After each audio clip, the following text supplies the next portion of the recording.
Hello, and welcome to the Get Lean and Eat Clean podcast. My name is Brian Grin. I'm a certified health coach, trainer, and author. And this podcast is for middle-aged men and women looking to optimize their health and get their bodies back to what it once was 10 to 15 years ago. I will give you simple, actionable items to get long-term sustainable results. Thanks for listening and enjoy the show.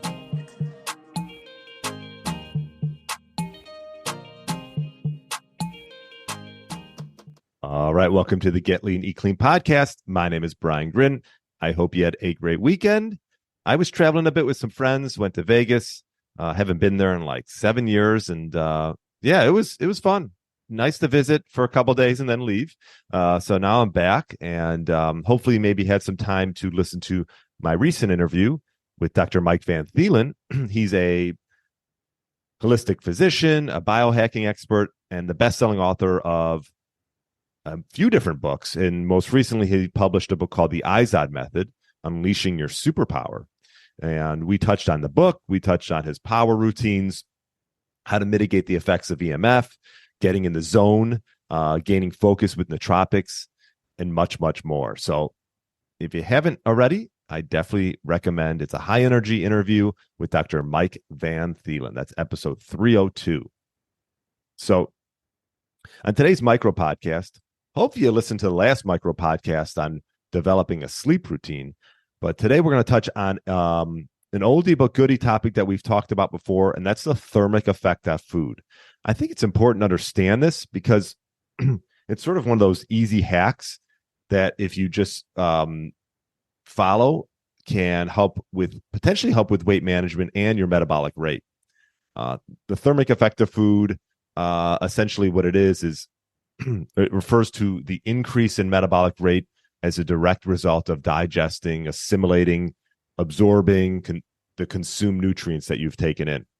So in simpler terms, it's the energy expenditure your body experiences when breaking down food, which is pretty cool. If you can eat certain foods that'll help increase your metabolic rate, why not, right?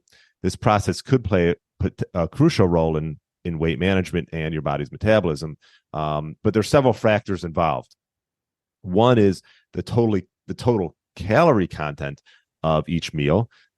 Next is the macronutrient composition, which is normally where you hear the thermic effect, right? You got fat, carbs, and protein. And also the individual's age, gender, and body weight can play a role as well.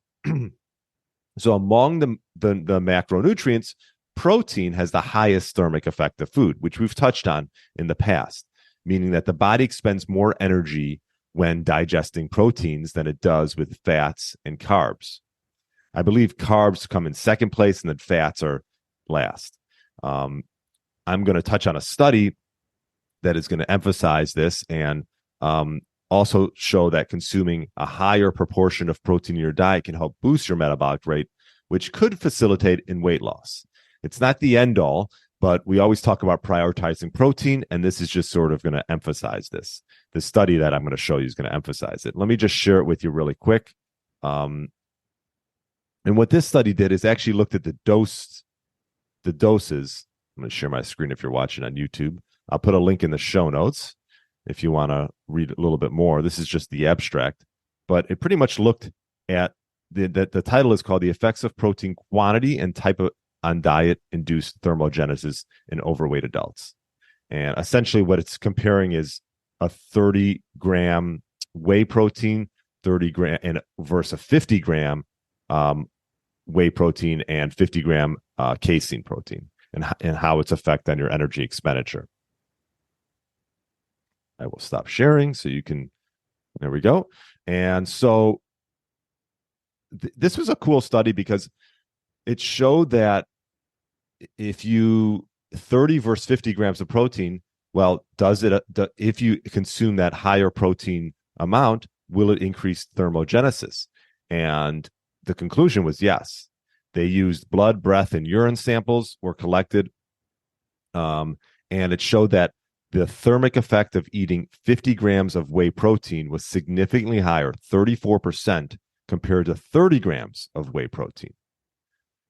So this is something just to keep in mind that, if you're if you're a 200-pound male, and let's just say you want to aim for 0.8 grams per body weight, okay, so let's just say you're 200, let's say you want to aim for 175 grams of protein a day.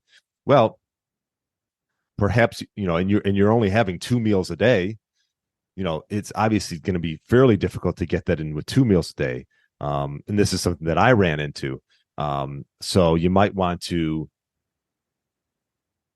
spread out that dosage, but also ultimately understand that the higher protein amount is going to might help increase your metabolic rate. And this is what it's showing, 30 versus 50. So I don't think this study is like the end all. I just think it's showing the implications when choosing sort of a dose of protein to optimize its thermogenic effect. Now, there's also something called muscle protein synthesis, and this study did not look into that. Typically for muscle protein synthesis, you'll hear you should average about 20 to 40 grams to get the max out of it. So again, take it for what it is. This is just showing that, when you're consuming let's say you're designing a balanced diet and you want to get the most out of it by understanding, how, these different macronutrients can affect the thermic effect of food is important. But this study is also looking into the dose dependent. So anyways, something just to think of when you're consuming your meals throughout the day. Prioritize protein, and if you're going with higher protein, it's definitely going to help with your thermogenesis, and this could play a role in not only satiety but also increasing your metabolic rate. So that's what I wanted to touch on today. If you have any questions, or you're not sure how to design a balanced diet, let me know. My email is brian@briangrin.com, and I'll answer any of your questions. Also, feel free to leave a review if you're loving this podcast. I look forward to talking with you on Friday with another great interview. Thanks so much for listening. Have a great day. Thanks for listening to the Get Lean, Eat Clean podcast. I understand there are millions of other podcasts out there, and you've chosen to listen to mine, and I appreciate that. Check out the show notes at briangrin.com for everything that was mentioned in this episode. Feel free to subscribe to the podcast and share it with a friend or family member that's looking to get their body back to what it once was. Thanks again, and have a great day.